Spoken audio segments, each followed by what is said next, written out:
Hello, I'm Leticia Velasquez. I'm your guest hostess this evening, in for Corinne Dahm, your regular hostess at the Face of Pro-Life. And I'm speaking with Eileen Haupt, who is the co-founder of KIDS. Now, you've heard me speak about KIDS. It stands for Keep Infants with Down Syndrome. We started the group because we both have daughters with Down syndrome, and we were really shocked. We found that statistic that 90% of these beautiful babies are aborted in the United States before they're born, 90%. And we really felt convicted that we needed to do something about this. So what we are doing is raising awareness through the media, through the internet, through Facebook, through our writing, television, radio appearances, of the beautiful, beautiful gift that a child with Down syndrome is to a family, and what a terrible loss it is for the 90% of parents that say that they can't cope with a child with Down syndrome. We're here tonight to tell them that advances in prenatal testing will mean that this terrible statistic of 90% is going to go up. Earlier and earlier tests, more non-invasive tests that are simply a blood test for the mother, are being proposed from Europe that would make it very, very simple for any mother who is expecting a child to have a test for Down syndrome, and that there will be increasing pressure upon these women due to changes in the healthcare system to abort the child, because our children sometimes cost the medical system more money.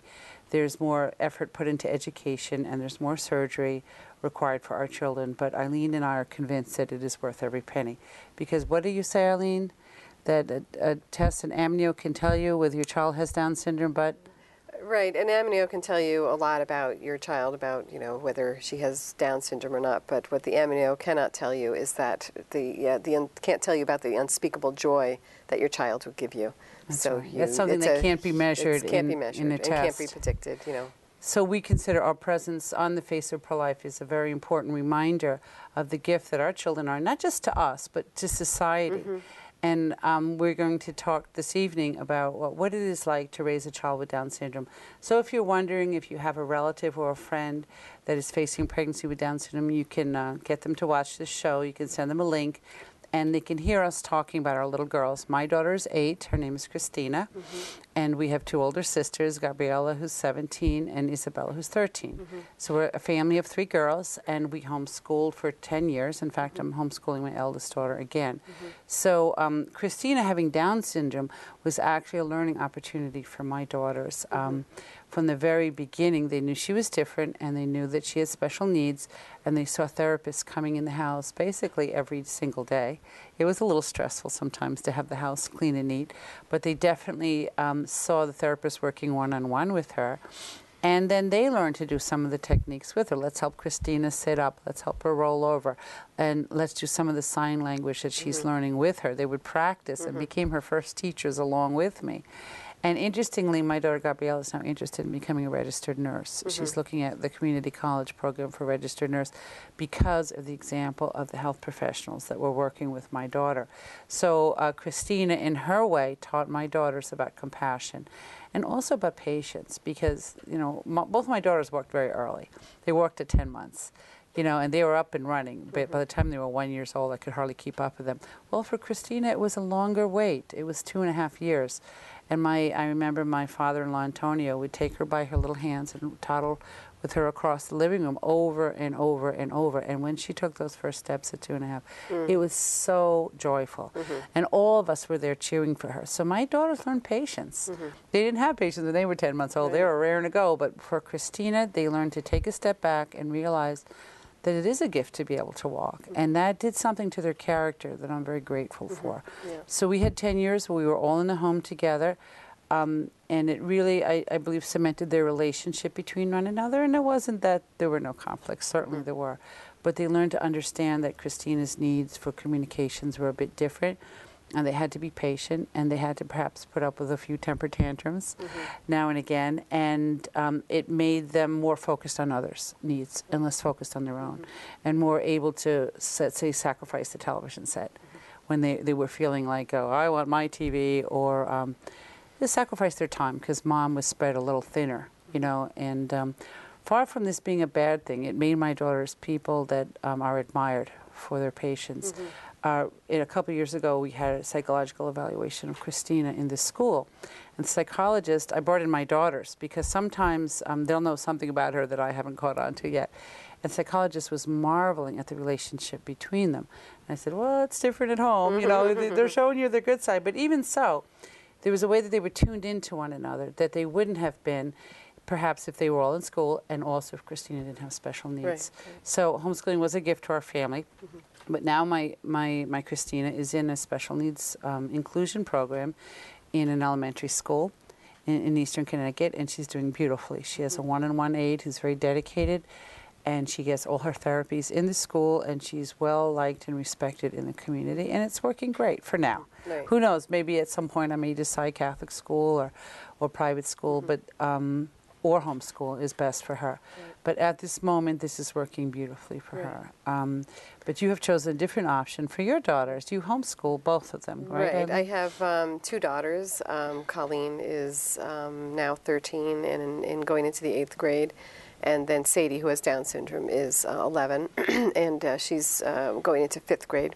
She stayed back an extra year in kindergarten. And then we also have, I have two stepdaughters who are in their mid-20s. So when Colleen and Sadie were born, they were in their teens, you know, so they weren't in the house, you know, long. But they have a very special relationship, too, with those two older, two older sisters. And like you know, they have this special relationship with, Colleen is growing up pretty closely, in age to Sadie. And they have a great, just a rapport that, or a connection, a bond that's just wonderful and beautiful to see. And they also, bicker and don't always get along and annoy each other. And it's amazing how Sadie can really hold her own. You think she's going to stick up for herself, huh?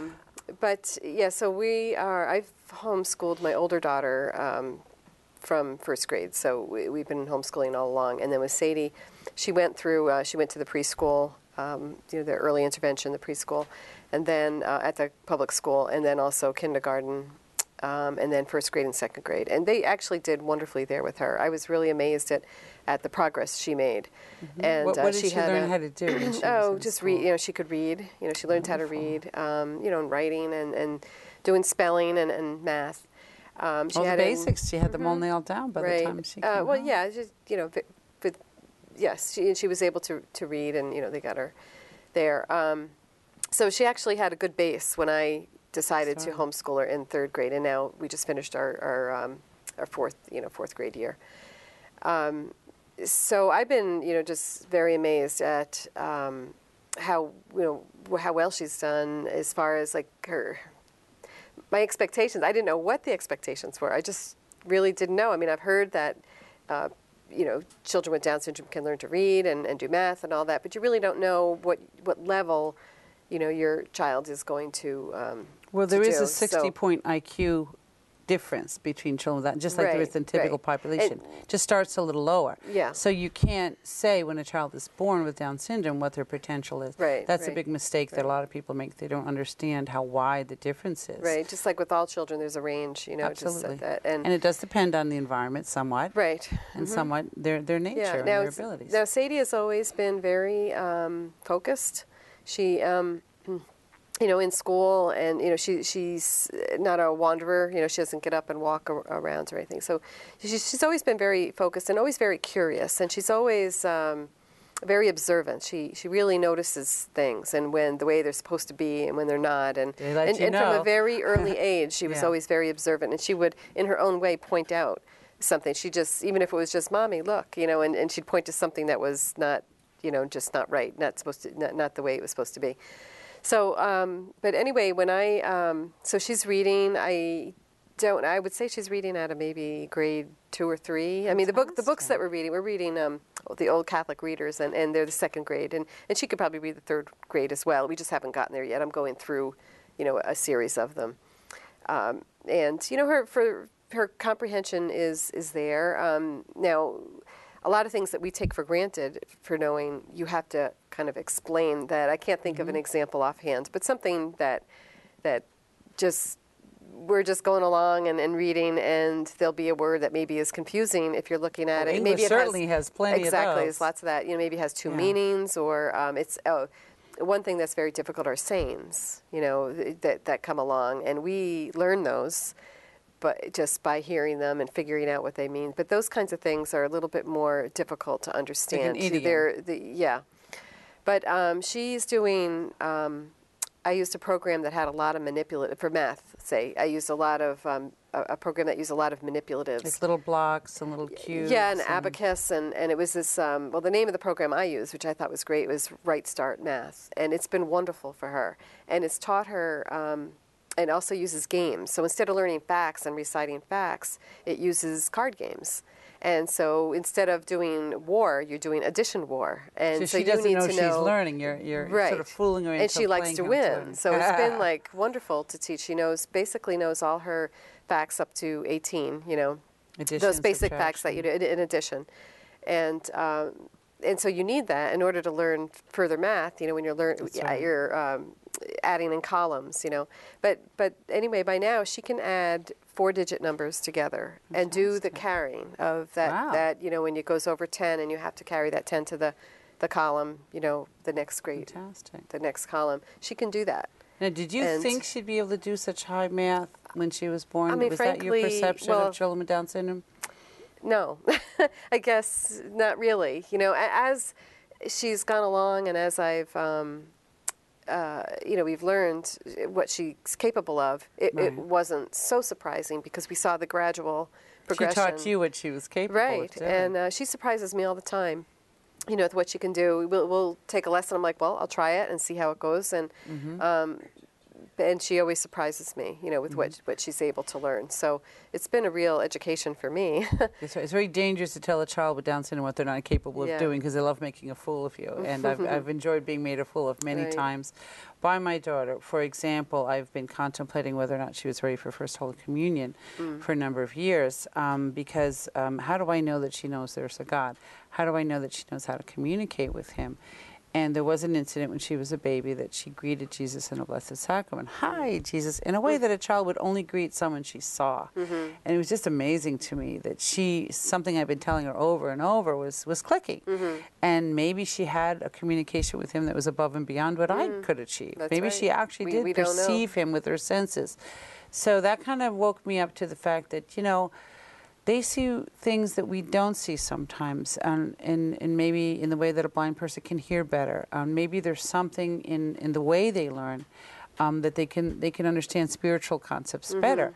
So, and last year when my mother was very, very sick, I was devastated, and my daughter toddled over to the statue of Our Lady, knelt down, and was communicating with Our Lady and our Lord for her grandmother. I could hear her talking about Grandma, and then Mommy, and then Daddy, at a time then words failed me. So I said, who's the communicator here? And who understands that she can talk to heaven through a statue? I mean, she understood that the statue wasn't alive, but she also knew she was talking to Our Lady.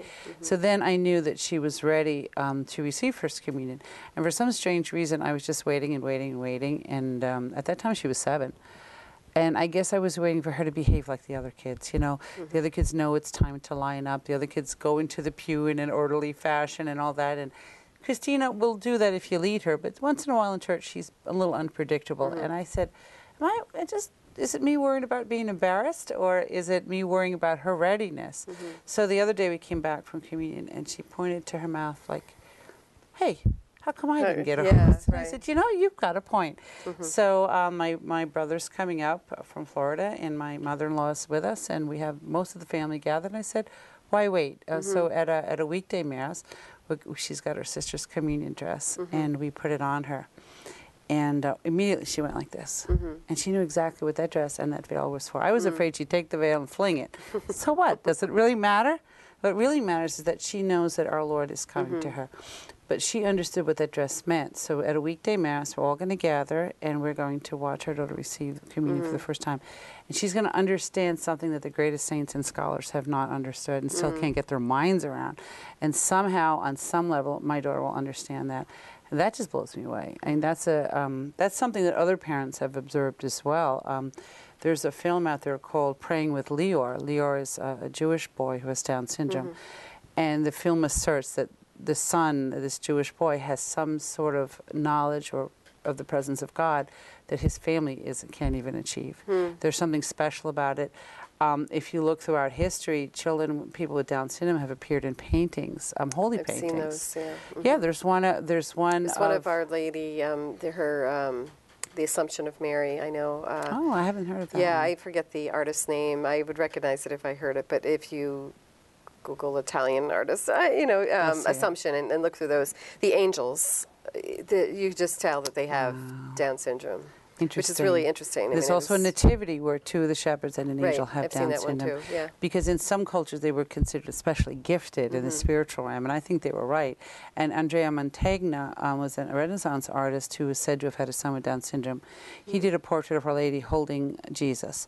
And Jesus has been diagnosed by physicians who have looked at the painting and looked at all the symptoms of Down syndrome. When I say symptoms, I mean they have a larger space between their big toes and their arms and legs are shorter, and their fingers are shorter, and the face is a little bit flattened on the way the skull is shaped, and the eyes are a little bit more almond. So there are characteristics of Down syndrome that one can notice, and as a parent you certainly notice. So Our Lord in that picture has Down syndrome, and he painted it for the Gonzaga family in northern Italy, who also had a son with Down syndrome. So it was almost like a secret communication. Right. And I think in many ways our children are like the Christ child in that they can be very misunderstood. Sometimes it's funny though. We were in the library and two little boys ran up to their mother and said, Mommy, there's a Chinese girl over there. And mother goes, what do you mean? She knew something was not right. And I was watching her and she was felt a little embarrassed. And her eyes look Chinese and she's speaking another language. And I had to laugh, and I told the mother, "Don't worry. They're just very observant. She's speaking differently than they do, and she has been assumed to be Chinese by Chinese people. So that's not an untoward assumption. That's perfectly fine. The children noticing a difference, but in her classroom, no one has rejected her because of that. She's just Christina, and sometimes she can be a bit of a celebrity because she's very outgoing and she's very unafraid to show her emotions." Good and positive and negative, but she's definitely very well known. So her adjustment to school was far better than I anticipated. She's doing beautifully. She has a 1-on-1 aid. She's going into 2nd grade.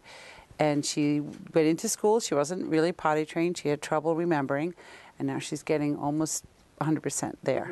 And that was a big leap for us. That was something we weren't doing too well at home. I think being on that schedule that they're on in school, can be helpful. I mean, not to say that you couldn't do that at home, but I mean, there is something about being on that schedule and, the expectations. It was built into her day. Yeah. It was built into her day, and she doesn't like to interrupt what she's doing. So sometimes it was a little bit of a struggle to say, put down the blocks. We have to do this right now. And she's always got better things to do. Like your daughter, she's very busy. So her nature is that she's very busy. She's very gregarious. She loves other people. She loves to talk. She loves to try and communicate with people, even if they're not showing signs that they're interested. She'll start a conversation, and there's very few people who can resist that. Well, this goes to show you the differences in personalities, because my daughter she tends to be a little bit more reserved, and she'll be very friendly when she wants to be with someone, but she can also just kind of go off and not really pay attention to what's going, Does she love to keep herself busy in her room or sing little songs to herself? I think she's, maybe when she was littler, she's getting now to be a teenager, so it's changing. She's 11, but I mean, she's a preteen. And it's interesting to see the personality that's developing, but she's a little bit more, I would say, withdrawn. She's not like gregarious, but it's not. So there's a personality range as well as an intelligence. And it's not to say she's not friendly, but she's definitely, you see some people with Down syndrome, and I don't know whether it has to do with the syndrome itself, but you'll see them. They're very out there. Hi, they announce to the world that they're here and everything, and she's not like that. They don't have the same inhibitions, perhaps. Yeah. They may not pick up the clues that people are, like, insecure, and they're worried about what other people are thinking. I think they're freer of that, so that if their personality is to be outgoing, they have less to hold them back. Yeah. But she is very tuned into people in a way. She, it's interesting. Certain people, she really will look them in the eye. And one thing she loves to do that. She'll do this with priests. Is she kisses them on the hand. She takes their hand and kisses them like a man would kiss a woman's hand in the old days. And she really when she does. Let's see. I'm trying to think of. She likes. the older teenagers, like babysitter age, somebody she really gravitates to them, like she knows that there's something to look up to, but I think it's her peers that it's probably more of an issue. She has more of a language problem. She's got childhood apraxia, verbal apraxia. So she has I usually know what she's saying, and the family usually knows what she's saying, but it's very difficult for other people to know what she's saying at this point. So you were doing some signing with her? Well, we did signing when she was little, very... Which signs did you use with her? Oh, we did. But actually, I was working, and she was at a regular daycare. She went to daycare. And they incorporated signing into their day. For her? Yeah. Well, for her, and then there was another child with Down syndrome in the same daycare. Awesome. And there was also a little girl whose mother was deaf. She didn't have hearing. So for that reason, they incorporated signing. And it was so cute to see the little babies going, this for more. And the funny thing is when their hands would be messy and the sign for please is going to like that. So they staying on their shirt. Yeah. But it was very cute. So so we used... all those more, please, thank you, mommy, daddy, those signs. And bathroom? Yeah. That's a good one. And but one day, kind of a funny story is we were at Mass and, with the sign of peace, I decided to take her hand and to turn around to the neighbor in back of us and to show her how to extend her hand and say, peace be with you. Well, she withdrew her hands and she started tapping her index fingers like that. So I'm like, well, let me try again, So I took her hand and gave it to the person and said, Sadie, peace be with you. And she took her hands and she started going. And I said to the person, she's doing a sign, but I don't know what it is. And I'm thinking to myself, what is it? What is it? And then it dawned on me that she was doing the sign for peas. Peas and carrots? Peas, yes. So she heard... So it was... time for peas. Peas be with you. She was trying to communicate with that person, but she was taking you a little literally, She was 2 years old. Well, I don't know if she was being funny or not. She might have been being funny. She might be making a joke and we didn't get it. But she doesn't. She might not know what peace was, right? That would be a new word for her. Well, it's kind of an esoteric concept, isn't it, for a child? Yeah. Peas makes a lot more sense. So we kind of outgrew the signing. Her receptive is very good, so we didn't need to use signs to communicate with her. So that was something to help her bridge the gap when she was very little. It gets them to communicate, It doesn't replace words, but when they're not speaking yet, then it is a way to,